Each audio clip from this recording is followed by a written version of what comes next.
Hello ಮಕ್ಕಳೇ, ಯಾವಾಗಲೂ ಕೇಳ್ತಾ ಇದ್ರಲ್ಲ ಮ್ಯಾಮ್ ಕೃದಂತಗಳನ್ನು ಹೇಳಿ ಅಂತ ಹೇಳಿ ಕೇಳ್ತಾ ಇದ್ರಲ್ಲ ಮಕ್ಕಳೇ. ಹಾಗಿದ್ರೆ ನಾನು ಈಗೇನು ಮಾಡ್ತಾ ಇದ್ದೀನಿ ಅಂದರೆ ಕೃದಂತಗಳನ್ನು ಹೇಳ್ತಾ ಇದ್ದೀನಿ.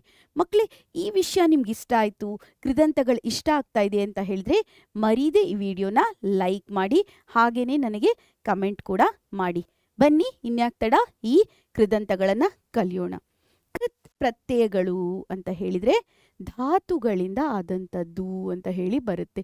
ಏನಪ್ಪ ಕೃತ್ ಪ್ರತ್ಯಯಗಳಂದ್ರೇನು ಮ್ಯಾಮ್? ಕೃತ್ ಪ್ರತ್ಯಯಗಳು ಅಂತ ನೋಡಿ, ಈಗ ಮಾಡುವುದು, ತಿನ್ನುವುದು ಅಂತ ಹೇಳಿದಾಗ ನಾವು ತಿನ್ನು, ಮಾಡು ಇದನ್ನೆಲ್ಲ ಏನಂತೀವಿ? ಧಾತು ಅಂತ ಹೇಳ್ತೀವಿ. ಧಾತುವನ್ನು ಬಿಡಿಸಿ ಬರೆಯುವಾಗ ನಾವೇನು ಮಾಡ್ತೀವಿ ಅಂತ ಹೇಳಿದರೆ ಇಲ್ಲಿ ಪ್ರತ್ಯಯಗಳನ್ನು ಹಚ್ತೀವಿ. ಆ ಪ್ರತ್ಯಯಗಳಿಗೆ ಕೃತ್ ಪ್ರತ್ಯಯಗಳು ಅಂತ ಹೇಳ್ತೀವಿ. ಕೃತ್ ಪ್ರತ್ಯಯಗಳು ಏನಪ್ಪ ಹಚ್ತೀವಿ ಅಂದರೆ ಭೂತಕಾಲದ್ದು ಹಚ್ಬೋದು. ಭೂತಕಾಲ, ನಿಷೇಧ ಕಾಲ, ಈ ಕೃತ್ ಪ್ರತ್ಯಯಗಳನ್ನು ಕಾಲಾರ್ಥಕವಾಗಿ ಹಚ್ತೀವಿ.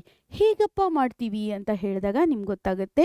ಕೃದಂತ ನಾಮ ಅಂತ ಹೇಳಿದಾಗ ಮಾಡುವ, ಮಾಡಿದ, ಬರೆಯದ, ಈ ಥರ ಅಂದರೆ ನಿಷೇಧಾರ್ಥಕ ಆಗಿರ್ಬೋದು, ವರ್ತಮಾನ ಆಗಿರ್ಬೋದು, ಭೂತ ಆಗಿರ್ಬೋದು. ಭೂತದ ಕಾರ ಬರುತ್ತೆ, ಇಲ್ಲಿ ವಕಾರಗಳು ಬರುತ್ತೆ, ಉತ್ತ ಬರಲ್ಲ ಇಲ್ಲಿ.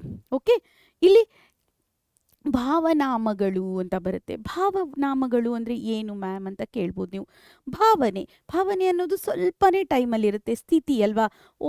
ಓಡೋದು ಓಟ. ಅಂಜಿಕೆ ಅನ್ನೋದು ತುಂಬ ಹೊತ್ತಿರುತ್ತಾ ಇಲ್ಲ, ಒಂದು ಸ್ವಲ್ಪ ಡ್ಯೂರೇಷನಲ್ಲಿರುತ್ತೆ. ಅಂಜಿಕೆ, ಮಾಡುವಿಕೆ, ಮಾಟ ಇವೆಲ್ಲ ಏನು ಅಂದರೆ ಕೃದಂತ ಭಾವನಾಮಗಳು. ಕೃದಂತ ಅವ್ಯಯಗಳಂದರೆ ಆ ಅವ್ಯಯಗಳನ್ನು ಹಚ್ಚಿದರೆ ಅಲ್ಲಿ ಲಿಂಗ, ವಚನ ಎಲ್ಲದಕ್ಕೂ ಬರಬೇಕು. ಅವನು ಮಾಡುತ್ತಾ, ಅವಳು ಮಾಡುತ್ತಾ, ಅದು ಮಾಡುತ್ತಾ, ಅವನು ಬರೆದು, ಅವಳು ಬರೆದು, ಅದು ಬರೆದು, ಏನು ಹಚ್ಚಿದ್ರೂ ಕೂಡ ಇದು ಚೇಂಜ್ ಆಗಬಾರ್ದು. ಅಂಥದ್ದಕ್ಕೆ ಕೃದಂತಾವೇಯ ಅಂತ ಹೇಳ್ತೀವಿ ನಾವು. ಹಾಗಿದ್ರೆ ಮಕ್ಕಳೇ, ಇಲ್ಲಿ ಒಂದೊಂದೇ ನೋಡೋಣ.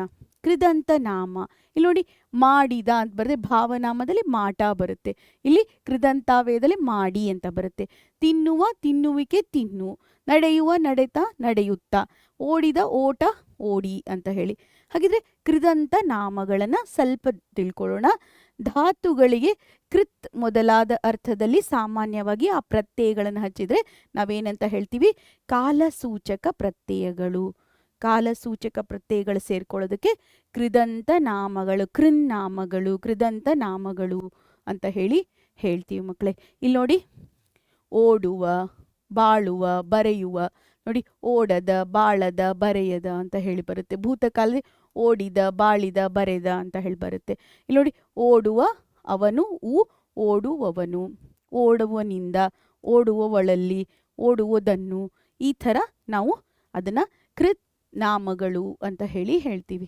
ನೆಕ್ಸ್ಟ್ ಏನಾಗುತ್ತೆ ಅಂತ ಹೇಳಿದ್ರೆ ಕೃದಂತ ಭಾವನಾಮ. ಭಾವನೆ, ಆತನ ಓಟ ಚೆನ್ನಾಗಿತ್ತು, ಮಾಟ ಸೊಗಸಾಗಿದೆ, ನೆನಪು, ಕೊರೆತ, ಇವೆಲ್ಲ ಕೃದಂತ ಭಾವನೆ ಅಂತಂದರೆ ನಿಮ್ಗೆ ಗೊತ್ತಿದೆ.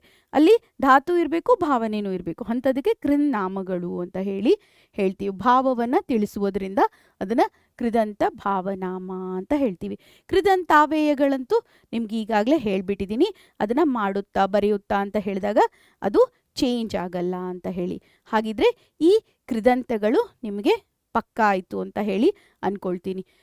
ಅಲ್ಲಿವರೆಗೂ ಮಕ್ಕಳೇ ಇಲ್ಲೇನಾಗಿದೆ ಅಂತ ಹೇಳಿದ್ರೆ ನೀವು ಕೃದಂತ ಭಾವನಾಮಗಳನ್ನಷ್ಟೇ ಹೇಳಿದ್ರಿ ಮ್ಯಾಮ್, ಕೃದಂತಾವೇಯಗಳನ್ನು ಹೇಳಲಿಲ್ಲ ಅಂತ ಅಂದ್ಕೊಳ್ಬೋದು. ಕೃದಂತಾವೇಯಗಳನ್ನು ಯಾಕೆ ಹೇಳಿಲ್ಲ ಅಂತ ಹೇಳಿದ್ರೆ ಈಗಾಗಲೇ ನಾನು ಡಿಸ್ಕಸ್ ಮಾಡಿಬಿಟ್ಟಿದ್ದೆ ನಿಮ್ಮ ಜೊತೆಗೆ.